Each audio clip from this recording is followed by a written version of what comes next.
Hello students, I hope everybody is studying at home and doing well.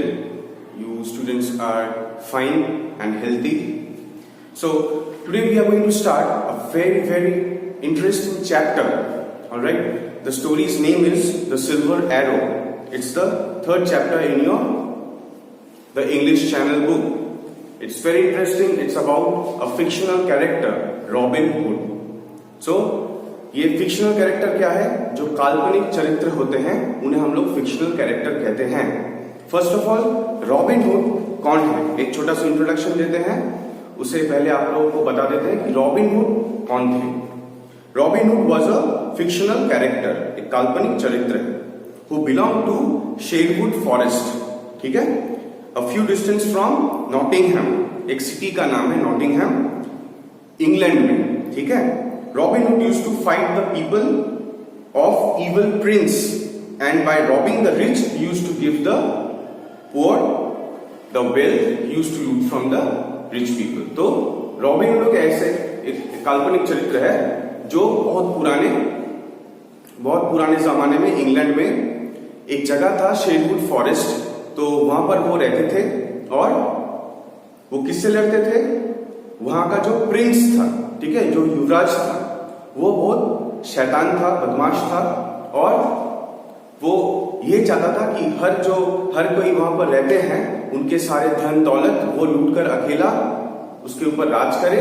लेकिन robin hood एक ऐसा इंसान था जो इसके खिलाफ वो लड़ता था। ठीक है, और जो अमीर थे उनसे वो धन संपत्ति सब कुछ लूट कर वो गरीबों में बांटते थे। तो इसी कारण क्या हो गया, वो युवराज के नजर में वो बागी बन गया। ठीक है, ट्रेटर हो गया, या फिर हम लोग रेबेल कहते हैं उसे। ठीक है, और युवराज का एक ही दिमाग में एक ही प्लान घूमता रहा कि कैसे वो रॉबिन हुड को कब्जा करते हैं। तो ये स्टोरी जो है, ये जो कहानी है, ये उसी एक प्लान का है जहां पर युवराज और शेरिफ, हम लोग बाद में स्टोरी में देखेंगे शेरिफ कौन है, जो लॉ होते हैं, जो नियम होते हैं सोसाइटी में, उसका जो रखवाला होते हैं उसे हम लोग शेरिफ कहते हैं। तो वो युवराज और ये शेरिफ मिलके एक प्लान बनाएगा कि कैसे वो लोग रॉबिन हुड को पकड़ेगा, और उसी प्लान से रॉबिन हुड भी आएंगे उनके प्लान के मुताबिक। लेकिन स्टोरी में टर्न यही है कि रॉबिन हुड को वो लोग पकड़ नहीं सकते हैं। It's a very interesting story, so please read the story, समझिए। मैंने कोशिश किया है आप लोगों को समझाने का। I will read the story. First of all I will read the story, then I will explain it. So let's start. Story का नाम है द सिल्वर एरो। वो आपके the English Channel book class 4 के पेज 31 में है। ठीक है, it was a sunny Wednesday in Nottingham. One of the sheriff's men came riding through the town. He took out a poster from his bag and hung it on a lamp post. A little boy was watching him. As soon as he left, the boy took the poster and ran off into the woods. "Where's Robin?" he shouted as he ran through the Sherwood forest. The boy was looking for Robin Hood, the best archer in all of England.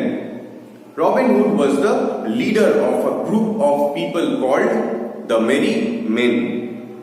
They all lived in the forest and wore green jackets. तो ये part ऐसा है कि Sunny Wednesday Nottingham में था। Nottingham मैंने कहा है पहले कि वो एक शहर है इंग्लैंड में। ठीक है, और एक शेरिफ का आदमी, शेरिफ मतलब जो लॉ ऑर्डर होते हैं, जो नियम कानून होते हैं एक सोसाइटी में, उसका जो रखवाला होता है। आज का दिन का जो पुलिस होते हैं जैसे, वैसे पुराने दिनों में शेरिफ रहते थे इंग्लैंड में। ठीक है, तो उसी का आदमी, एक शेरिफ का एक आदमी घुड़सवारी करते आया और एक पोस्टर चिपका दिया लैंप पोस्ट पर।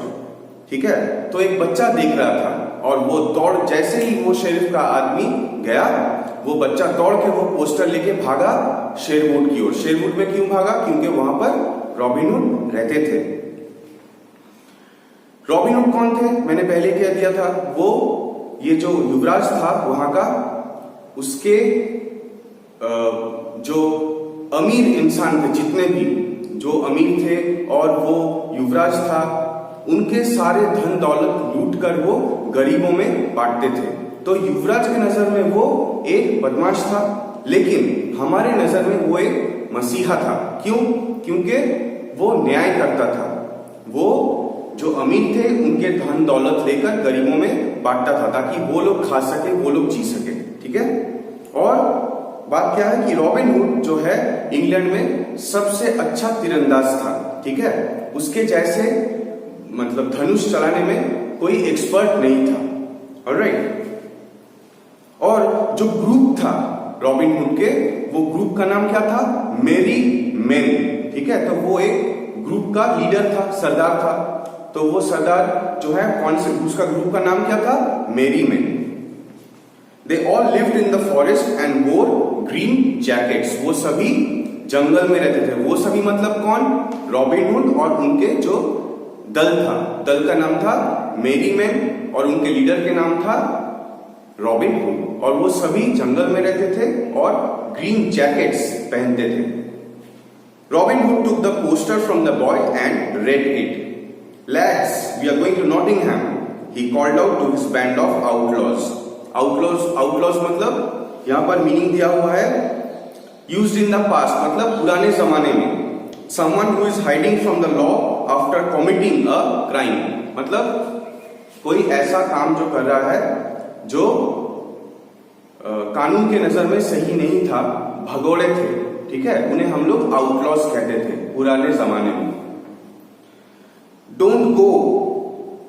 Okay, the sheriff is holding N archery contest in 3 days and the prize is a silver arrow.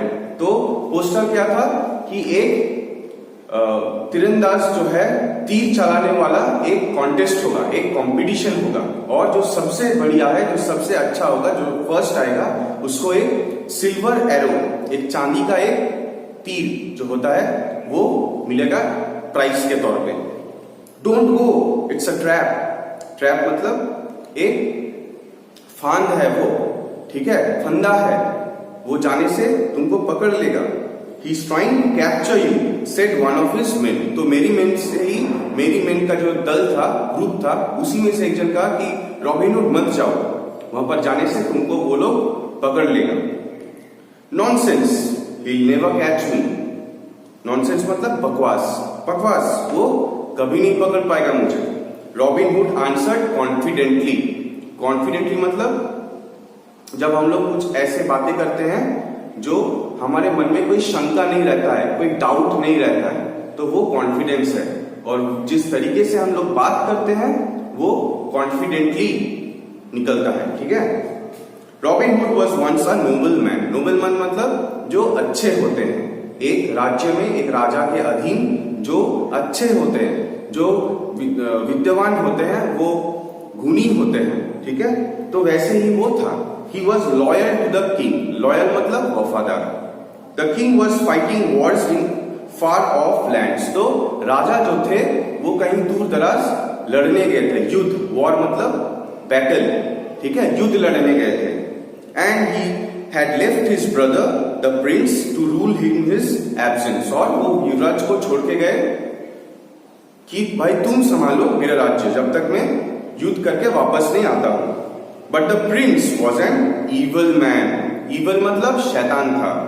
He took away all the lands of the noble man who were loyal to the king. After Robin Hood's lands were taken away, he escaped into the forest. तो बात ये थे कि जैसे ही राजा ने उसके जो भाई था, वो युवराज थे, उसको उसके दायित्व में छोड़ के गया राज्य, तो क्या हुआ? वो उनके जो युवराज थे, युवराज बहुत शैतान था और उसने क्या किया? सभी अच्छे जो लोग थे उनके जमीन और जायदाद और जितने भी उनके पास पैसे थे, धन दौलत थे, वो सभी वो हड़प लिया और उनको मारने लगा। तो रॉबिन हुड भी वैसे ही एक नोबल मैन थे, लेकिन जैसे ही उनके सारे धन दौलत लूट लिया गया, वो क्या किया? जंगल में भाग गया। देखते हैं अब क्या होता है। Then he found other people whom the prince had mistreated and he taught them archery and fencing.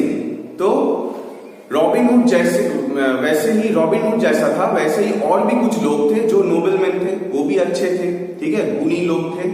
तो उनके भी सारे जमीन जायदाद और जो धन दौलत थे ये युवराज ने लूट लिया था और वो भी भाग गए थे, ठीक है।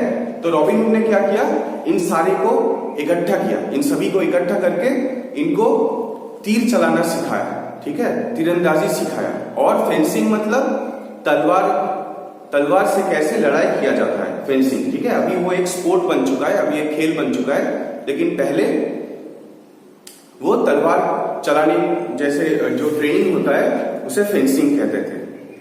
The sheriff of Nottingham was as mean as the prince, मतलब युवराज जैसे ही वो शेरिफ जो थे, जो कानून के रखवाला था, वो भी युवराज जैसे ही बदमाश और शैतान था। मीन मतलब शैतान, ठीक है। He hated Robin Hood and the merry men because they robbed from the rich and helped the poor। तो hated मतलब एकदम उसे देख नहीं सकता था, ठीक है, घृणा करते थे रॉबिन हुड से। कौन? शेरिफ। क्यों? क्योंकि अमीर से धन दौलत लेकर वो गरीबों में बांटते थे। तो इससे क्या होगा, अगर सभी को धन दौलत मिल जाएगा तो सभी खुशी खुशी रहेंगे, ठीक है। तो जो युवराज है उसका जो जमीन हड़पने का या फिर धन दौलत हड़पने का जो प्लान था वो बेकार हो जाएगा, फिर प्रिंस को कोई नहीं पूछेगा, कोई नहीं सम्मान करेगा। लेकिन अगर ये इन सभी का धन दौलत लेके अपने पास रखते हैं तो ये जो गरीब होते हैं ये उनके सामने हाथ जोड़ेंगे, भीख मांगेंगे और उनको वो अच्छा लगता था, सही लगता था। और रॉबिन हुड जो थे वो इनके खिलाफ था, इसीलिए वो अमीर से धन दौलत लेकर गरीबों में बांट देता था। The sheriff of Nottingham was as mean as the prince. He hated Robin Hood and the merry men because they robbed from the rich and helped the poor. He wanted to capture Robin Hood and imprison him forever, but Robin Hood always escaped. तो capture मतलब बंदी बना लेना, imprison मतलब jail में डाल देना, ठीक है। But robin hood always escape मतलब भाग जाना। जब भी कभी ये कोशिश किया था ये शेरिफ ने, तभी रॉबिन हुड वहां से भाग जाया करते थे, ठीक है। The archery contest was the sheriff's latest plan. तो ये कोई नॉर्मल कंपटीशन नहीं था, ये एक प्लान था, एक फंदा था, जहां पर सभी को मालूम था कि रॉबिन हुड सबसे अच्छा तीरंदाज है। तो अगर वो आते हैं कॉन्टेस्ट में तो शेरिफ क्या करेंगे, उनके जो आदमी थे वो रॉबिन हुड को पकड़ के जेल में डाल देगा। फिर गरीबों का जो मसीहा था वो अगर जेल के अंदर चला गया तो उनको बचाने वाला कोई नहीं रहेगा, ठीक है। तो युवराज अपने जो शैतानी दिमाग वाला जो प्लान था कि सभी का ऊपर वो राज करेंगे और सभी का धन दौलत हड़प लेंगे, ये सक्सेसफुल हो जाता, ठीक है। अब देखते हैं। Robin Hood will not be able to resist participating in an archery tournament. I will imprison him and his merry men when they come to compete, he said. तो प्लान जाहिर हो गया, प्लान निकल गया कि जब भी रॉबिन हुड और उनके मेरी मैन, उनका जो दल था, वो आएंगे कंपटीशन में, तीरंदाजी कंपटीशन में, तभी शेरिफ और उनके आदमी जो थे वो उनको पकड़ लेंगे, ठीक है। Capture anyone who is wearing green, he told his men. Robin Hood cannot escape from me this time. तो हम लोग पहले ही पढ़े थे कि रॉबिन हुड और उनके जो दल थे मेरी मैन, वो जंगल में रहते थे और वो ग्रीन जैकेट्स पहनते थे। तो शेरिफ ने क्या प्लान किया कि जैसे ही वो आए कंपटीशन में भाग लेने, तभी जितने भी ग्रीन जैकेट्स पहना हुआ आदमी थे उनको वो दबोच लेंगे, पकड़ लेंगे और रॉबिन हुड को भी साथ में, और उनको सभी को क्या करेंगे, जेल में डाल देंगे। The sheriff was on the day of the contest. अभी वो कॉन्टेस्ट का दिन आ गया, जिस दिन कंपटीशन है वो दिन आ ही गया। On the day of the contest the sheriff stood looking for the merry man, but there was no sign of them. Finally his chief officer said, we must begin the match now, the people are getting impatient. तो आखिरी में वो दिन आ ही गया जिस दिन वो कॉन्टेस्ट था। तो सभी आ रहे हैं, लेकिन रॉबिन हुड और उनके जो दल था मेरीमेन, वो लोग कहीं दिखाई नहीं दे रहा था। अब जो सुपरवाइजर था, जो ऑफिसर था वहां पर, वो इंचार्ज थे, वो उसको लगा कि जितने भी दर्शक आए हुए हैं, स्पेक्टेटर मतलब दर्शक, जितने भी दर्शक आए हुए हैं वो सभी बेताब हो रहा था, उतावला हो रहा था कि भाई अब चालू करो, जल्दी से मैच स्टार्ट करो, कंपटीशन स्टार्ट करो, ठीक है, और धैर्य नहीं होता है। Many people had come to watch the contest. They all cheered when an arrow hit close to the target. Everyone kept expecting Robin Hood to show up. तो सभी ने जय जयकार कर उठा। कब? जब एक तीर लगभग लक्ष्य के आसपास जाकर लगा, लेकिन रॉबिन हुड का कहीं नामो निशान नहीं था। Some archers wore red, others wore blue. There were archers in black, brown and even purple, but no one wore green. तो बात ऐसा रहा कि उन लोगों का प्लान था, जो भी ग्रीन जैकेट पहन के आएगा उनको दबोच लो, पकड़ के जेल में डाल दो। लेकिन जितने भी ये कंपटीशन में भाग लेने आए, जितने भी तीरंदाज, वो सभी क्या क्या रंग के पहने थे जैकेट्स? कोई लाल, कोई ने ब्लू नील कलर का, कोई ब्लैक काला जैकेट, कोई brown and even purple. Purple क्या होता है? जो बैंगन का कलर होता है, पर्पल कलर, वायलेट जिसे हम लोग बोलते हैं, थोड़ा सा वायलेट होता है। वायलेट और पर्पल दोनों अलग कलर हैं, ठीक है। बैंगन में जो कलर रहता है उसे पर्पल कलर कहते हैं। तो ये सभी रंग के जैकेट्स पहन के आया हुआ था, लेकिन किसी ने भी हरा रंग का जैकेट नहीं पहना था। Soon there were only 2 archers left. One wore red and the other wore blue. They were both very good. The spectators grew more excited. Some shouted, "Bravo, blue jacket," while others exclaimed, "Go red jacket."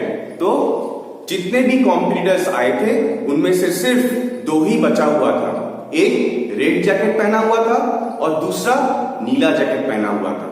तो दर्शकों में क्या होता है कि कोई red को support करेगा, कोई ब्लू को सपोर्ट करेगा। जैसे हम लोग फुटबॉल मैच देखते हैं, 2 जर्सी के कलर रहते हैं। कोई कहता है कि भाई लाल को सपोर्ट करते हैं हम लोग, कोई कहता है भाई मैं ब्लू को सपोर्ट कर रहा हूं, चीयर करता है उसके लिए। चीयर मतलब जय जयकार करना। तो किसी ने कहा कि चलो ब्लू जैकेट तुम दिखा दो, किसी ने कहा कि चलो रेड जैकेट अब तुम दिखा दो, ठीक है। तो शाबाशी वाला जय जयकार देने लगा। Finally, the man in the red jacket won the contest. The people cheered loudly as he went to receive his prize from the sheriff. तो क्या हुआ? जो इंसान लाल जैकेट पहने हुए थे वो फाइनली जीत गया कॉन्टेस्ट, ठीक है, वही विनर हो गया। और जितने भी दर्शक थे वो सब जय जयकार करने लगा, ठीक है, चीयर करता था, जय जयकार करना। The sheriff was angry. तो शेरिफ क्यों गुस्सा हो गया? शेरिफ वॉज एंग्री, उसको तो गुस्सा होना ही था, जायज था उसका गुस्सा। उसने प्लान किया था कि भाई रॉबिन हुड आएगा, उसका जो दल है मेरीमेन, वो आएंगे, वो हरा जैकेट्स पहने हुए रहेंगे और वो दबोच लेंगे उन्हें और फिर जेल में डाल देंगे। लेकिन प्लान के मुताबिक तो ऐसा नहीं हुआ, ठीक है। हुआ क्या कि सभी अलग अलग कलर के जैकेट्स पहने हुए थे, कोई काला, कोई ब्राउन, कोई पर्पल, कोई रेड, कोई ब्लू, लेकिन ग्रीन जैकेट किसी ने नहीं पहना। तो उसका प्लान फेल हो गया। रॉबिन हुड नहीं आया, उसके दल नहीं आया, वो किसको पकड़ेगा? You are lucky that Robin Hood and his merry men were too afraid to come here. You have won only because those cowards are not here. He mocked. तो ये कौन बात कर रहा है? ये वो शेरिफ बात कर रहे हैं। जब वो दोनों लाल और नील जैकेट पहना हुआ आदमी कॉन्टेस्ट में लास्ट जो दोनों खड़े थे, वो नीला जो लाल पहना हुआ था जैकेट, वो जीत गए। तो वो अपना प्राइज लेने गया किसके पास? शेरिफ के पास। प्राइज क्या था? सिल्वर एरो, ठीक है। तो जैसे ही वो अपने प्राइज को लेने जा रहे हैं, शेरिफ कह रहा है कि तुम तो लकी हो, भाग्यवान हो, तुम जीत गए। क्यों? क्योंकि रॉबिन हुड नहीं आया है। और उसके साथी भी नहीं आए, इसीलिए तुम जीत गए, वरना वही जीतता।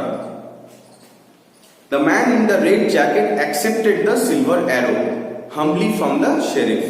Then turning to the sheriff's guards, he said, "Since the sheriff says there is no one better than I will shoot this arrow as far as it can go. The finder may keep it." तो जैसे ही लाल jacket पहना हुआ आदमी वो silver, वो चांदी के जो तीर था उसे मिला प्राइस में, वो कहता है कि देखो भाई, शेरिफ ने ये कह दिया कि सबसे अच्छा मैं ही हूं, और मैं ये करूंगा कि इस तीर को मैं दूर, अपने जो बाण है उसको धनुष से दूर चलाऊंगा, और जहां भी ये गिरेगा और जिसको ये मिल जाए वो उसी का है। ठीक है। As soon as he had shot the arrow, जैसे ही वो तीर चलाया, all the sheriff's greedy guards ran off. greedy मतलब जो लालची होते हैं, तो सभी दौड़ने लगे वो चांदी के बाण के पीछे।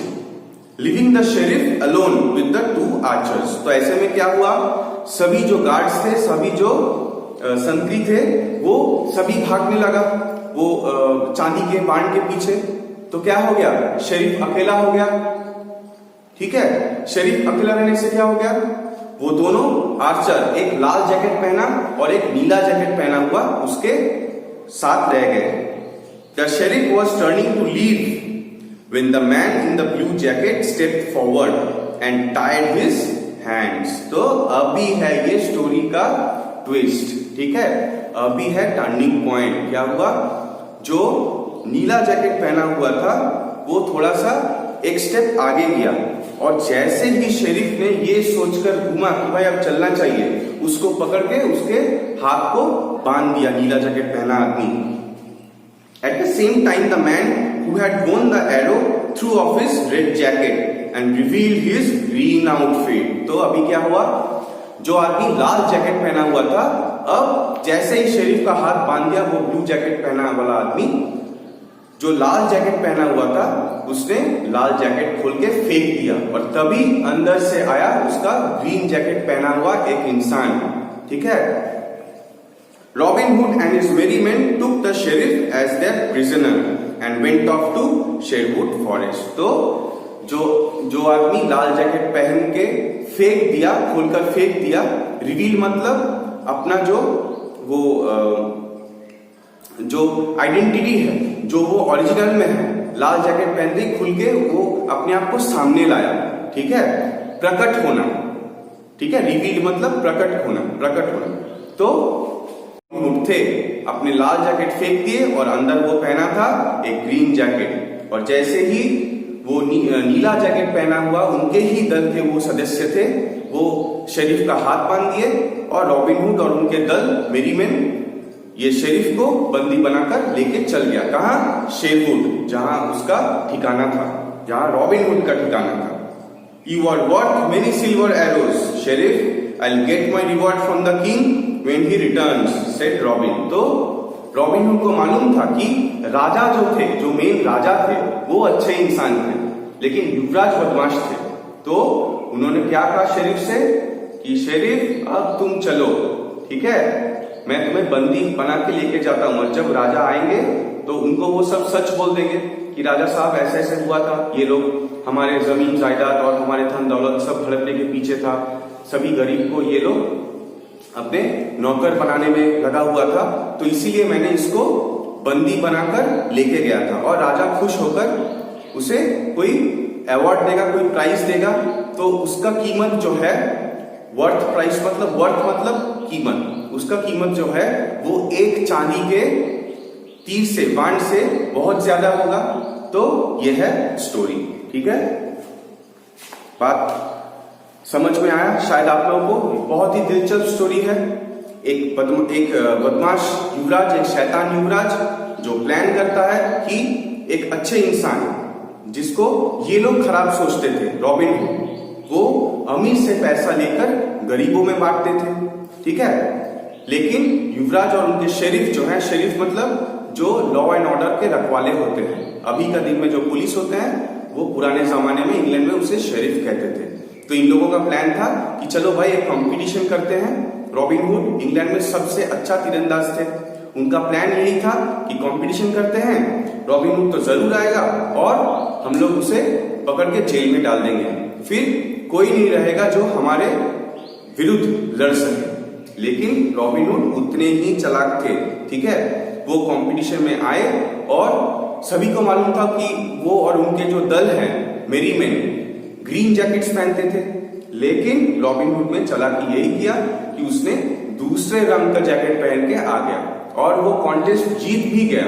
और अंत में जब सिर्फ 2 तीरंदाज बचे हुए थे, एक लाल जैकेट और एक नीला जैकेट, तब क्या हुआ, वो जो फर्स्ट आया जिसको वो चांदी के बाण हाथ में मिले, उसने कहा कि भाई जो सबसे अच्छा है उसी को ये मिलना चाहिए, और वो हवा में उसे छोड़ दिया, बाण चला दिया। और जितने भी लालची गार्ड्स थे शेरिफ के, जितने भी संतरी थे, वो सब भागे वो तीर के पीछे। और तभी वो नीला जैकेट पहना हुआ आदमी शेरिफ का हाथ में हाथ बांध दिया, बंदी बना लिया उसे, और लाल जैकेट पहना हुआ आदमी उसका लाल जैकेट खोल के फेंक दिया। और फिर अंदर से प्रकट हुआ रॉबिन हुड, जो ग्रीन कलर का जैकेट तब भी पहना हुआ था। तो उसने बुद्धू बनाया शेरिफ को और उनको उठाकर ले गए शेरवुड्स में, जो वो उसका ठिकाना था।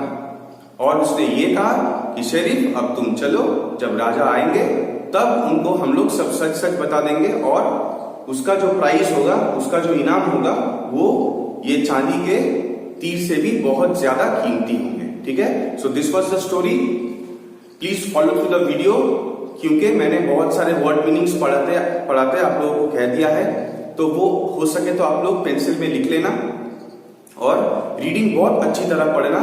इसे एक सिलेबस में एग्जाम में लिखना जैसे है वैसे मत पढ़ना, इसे एक स्टोरी की तरह पढ़ना। जैसे आप लोग स्टोरी सुनते हैं घर में, वैसे ही इसे पढ़ना, तब आपको इंटरेस्ट मिलेगा।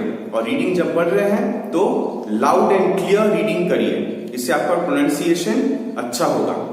अगर कहीं आप अटक जाते हैं, if you get stuck somewhere, follow the video and you will learn the actual words what I am pronouncing. और जब भी आप लोग रीडिंग पढ़ रहे हैं तो अपने मुंह एकदम खुलकर रीडिंग पढ़िए। Alright, I hope everybody will go through this chapter. This is a very interesting story, so please read it and enjoy it. All right, bye bye.